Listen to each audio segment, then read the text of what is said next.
Graça e paz, meus amados, queridos irmãos. Deus esteja com todos nesta noite. Queridos, nesta noite nós estaremos falando sobre o seguinte tema: a última semana do Mestre. Nós estaremos falando desta semana fatídica, dos acontecimentos que temos relatos que aconteceram com nosso querido Mestre no encerramento do seu ministério terreno. Então, Jesus teve o seu encerramento do seu ministério, algo que marcou muito a sua demonstração de amor para com o homem. E é sobre esta semana que nós estaremos falando o que aconteceu antes da crucificação de Jesus. Sempre ficamos falando só sobre a crucificação. Mas alguma coisa aconteceu antes disto, nesta semana. A semana que estamos vivendo, que chamamos Semana da Paixão de Cristo.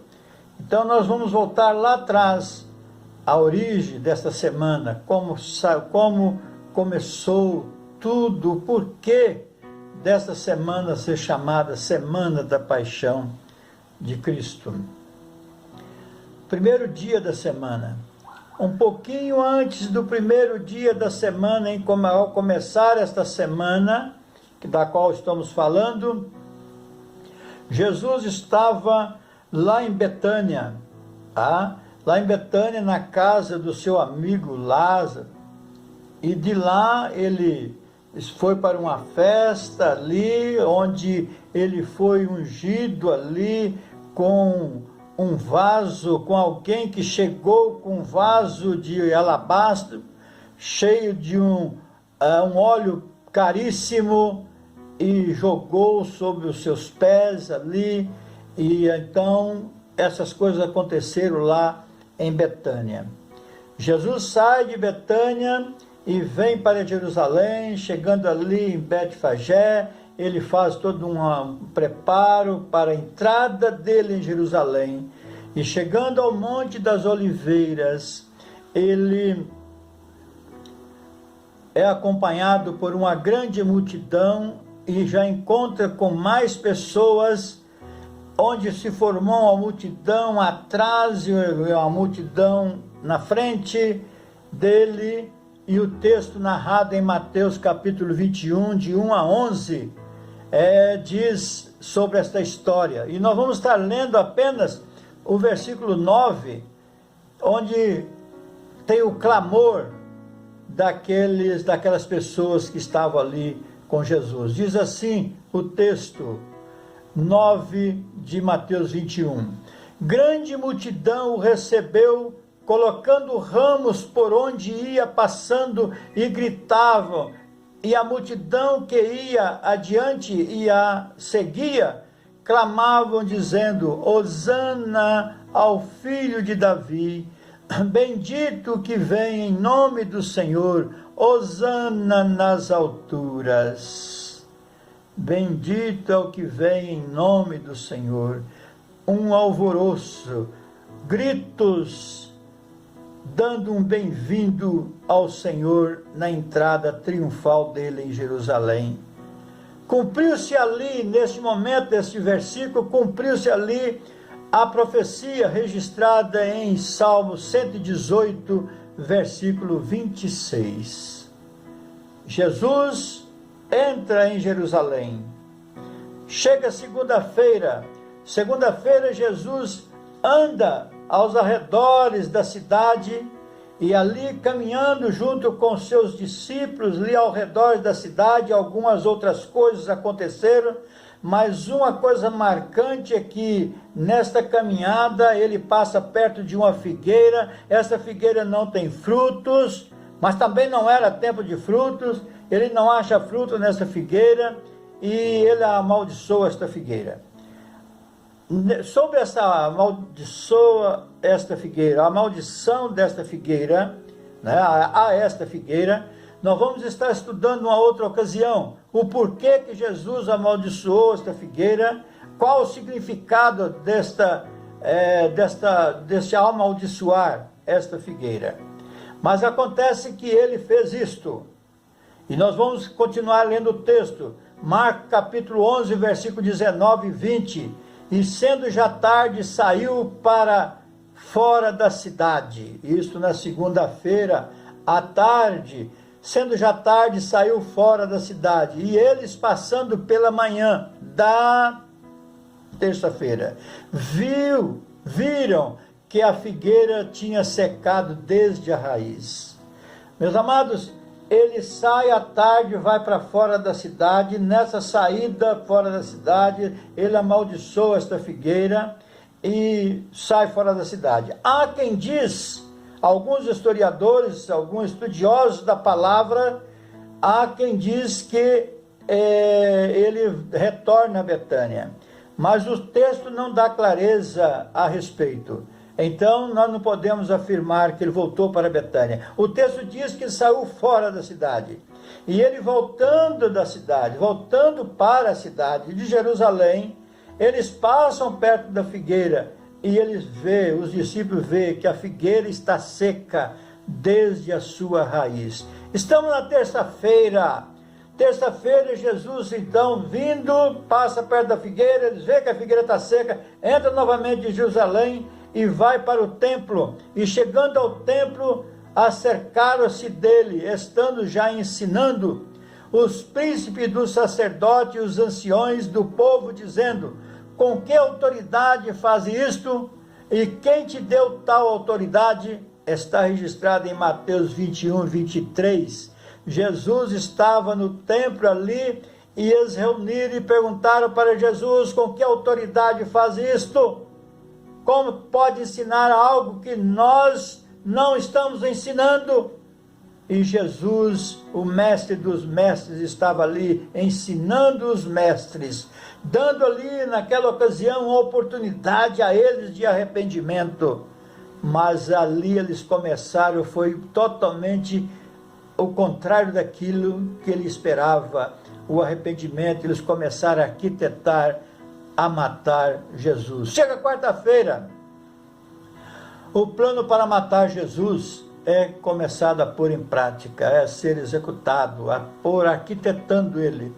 Mateus 26, de 1 a 2. E aconteceu que quando Jesus concluiu todos esses ensinamentos, ou esse discurso, disse aos seus discípulos: bem sabeis que daqui a 2 dias é a Páscoa, e o Filho do Homem será entregue para ser crucificado. Jesus estava ali naquele momento preparando já os corações dos seus discípulos, que passaria sim por um momento difícil, um momento de dor, com a morte do seu mestre, do seu guia. Estamos ainda falando uma profecia que iria se cumprir logo em seguida. Há 2 dias depois ia concluir aquilo que Jesus estava falando. Daqui a 2 dias é a Páscoa, e daqui a 2 dias o Filho do Homem será crucificado. Chega então a quinta-feira. Quinta-feira Jesus então comemora a Páscoa, porque daí 2 dias ser a festa da Páscoa, chegou a quinta-feira, Jesus comemora a Páscoa. Mateus 26, 17. E no primeiro dia da festa dos pães ázimos, chegaram os discípulos junto a Jesus, dizendo: onde queres que façamos os preparativos para comeres a Páscoa?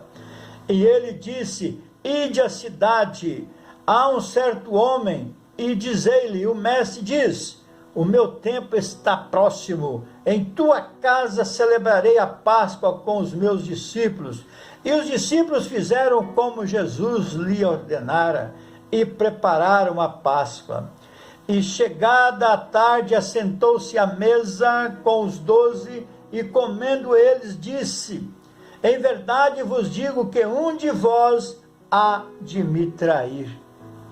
Estava se referindo a Judas, mas ele não quis ser direto. Judas, você é um traidor. Não, ele simplesmente disse: um de vós há de me trair. E saindo dali, depois de celebrar a ceia, Judas toma uma direção em busca de entregar o mestre, de vender o mestre, e ele então começa a conversar com seus discípulos, e ele chega para Pedro e fala com Pedro: Pedro, tu irás me negar. Pedro se indignou com aquilo e disse: jamais farei isto. Mas ele negou, e nós sabemos da história. Lá na frente nós encontramos Pedro negando 3 vezes Jesus.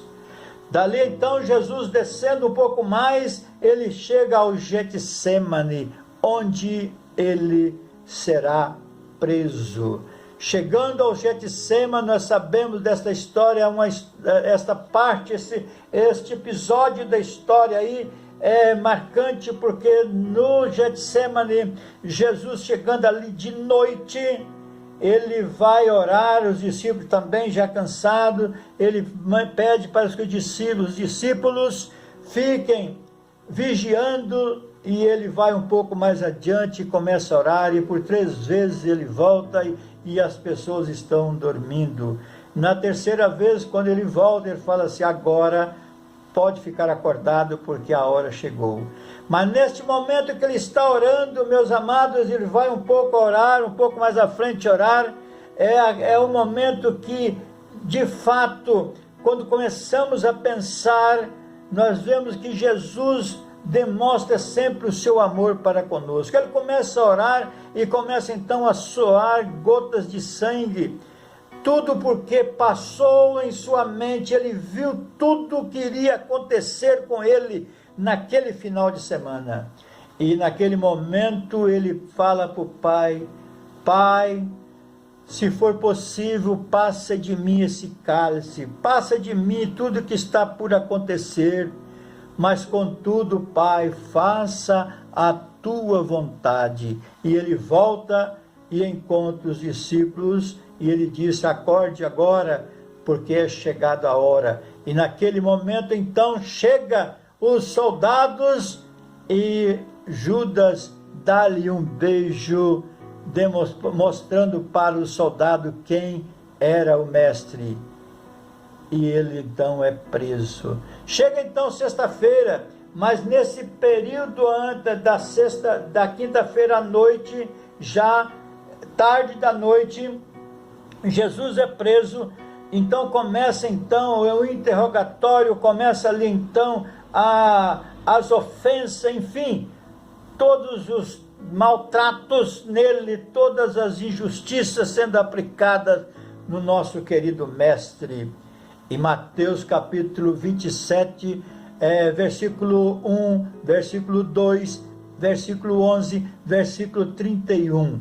Vamos ver o 1 e o 2 primeiramente. Chegando amanhã, já estamos na sexta-feira, tá? Chegando amanhã, todos os príncipes dos sacerdotes e os anciões do povo formavam juntamente conselhos contra Jesus para o matar, e manietando levaram e entregaram ao presidente Pôncio Pilatos. Isso tudo de madrugada, meus amados, tudo de madrugada. E manietando levaram e entregaram ao presidente Pôncio Pilatos. Versículo 11 agora. E foi Jesus apresentado ao presidente, e o presidente interrogou, dizendo: és tu o rei dos judeus? E disse-lhe Jesus: tu o dizes. Versículo 31. E depois de o haver escarnecido, tiraram-lhe a capa, vestiram-lhe as suas vestes e levaram para ser crucificado. Isto na sexta-feira de manhãzinha. Na sexta-feira bem de manhã, levaram o mestre para ser crucificado. Jesus é crucificado à 3ª do dia, ou seja, às 9 horas da manhã, aproximadamente, ele foi crucificado. Fica na cruz durante um tempo, ele fica na cruz. Nesse período, nesse tempo que ele estava na cruz, deram-lhe vinagre no lugar de água, furaram o seu corpo com uma lança. Tudo isto judiando do meu querido e amado Senhor Jesus Cristo, maltratando o meu mestre. E às 3 horas da tarde ele expirou. Às 3 horas da tarde o meu mestre morre fisicamente. Morre fisicamente. Então meu mestre é tirado da cruz por um homem chamado José de Arimateia e é sepultado e passa o sábado no sepulcro. Mas domingo pela manhã, bem cedinho, ele ressuscita, aleluia, ele ressuscita. Por isso então está chamada a semana da paixão de Cristo, porque foi um momento crucial do seu ministério terreno. Foi nesta semana que ele demonstrou a sua maior prova de amor para com o homem. Ele sempre demonstrou amor para com o homem.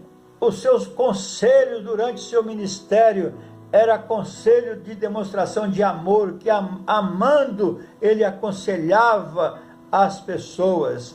Mas a prova maior de amor foi ele ser levado para a cruz, ser levado para morrer na morte de cruz, a morte reservada para os piores dos malfeitores. E ele então vai espontaneamente para nos dar a salvação. Ele não rejeita a cruz, ele morre na cruz e ressuscita ao terceiro dia, vencendo a morte para nos dar a salvação. Foi nessa semana que ele suportou todo o sofrimento, embora revelado a ele no Getsemane. Mesmo assim, por obediência ao Pai e por amor a nós, ele padece, ele morre, derramando o seu precioso sangue por mim e por você. Ele foi revelado tudo isso para ele, tudo isso que ia acontecer, foi revelado para ele no Getsemane, mas ele mesmo assim, ele só disse: Pai, se for possível, passe esse cálice, mas contudo faça a tua vontade. E aí está a demonstração de obediência. Ele obedeceu ao Pai e foi ser crucificado. Agora sim, ele ressuscitou. Nós estamos agora no domingo pela manhã, agora no outro domingo, no domingo seguinte. Nós começamos em um domingo, estamos terminando em outro domingo. Esta semana inteira, semana chamada Paixão de Cristo. É a paixão do sofrimento, a demonstração de amor de Jesus Cristo. Valorize este sacrifício que Jesus fez por mim e por você. Esta semana é a semana oportuna para você meditar. Pegue a Bíblia, olha, os evangelhos estão, todos os finais dos evangelhos estão registrados este episódio, este acontecimento. Então você olha lá e verifique o quanto Jesus padeceu. Eu estou apenas dando uma pincelada em algumas coisas que aconteceram nesta semana, mas muitas coisas aconteceu com o nosso mestre, e ele suportou tudo por amor a mim e a você. Respeite o sofrimento de Jesus Cristo, respeite o sacrifício dele na cruz, respeite. Como eu posso respeitar, pastor? É abraçando, aceitando os seus conselhos, aceitando como Salvador pessoal. Deus abençoe a todos e medite esta semana, como eu disse, semana oportuna para meditar no sacrifício em que Jesus fez por nós na cruz do Calvário. Deus abençoe você. Espero vê-los todos em breve. Nós estaremos, em nome de Jesus, segundo o querer dele, muito em breve, estaremos juntos no nosso templo, adorando, engrandecendo, louvando ao Senhor com a nossa voz. Enquanto isto, esteja assim valorizando em sua casa, valorizando cada vez mais o sacrifício que Jesus fez por você. Tenham todos uma boa noite na paz do Senhor. Amém.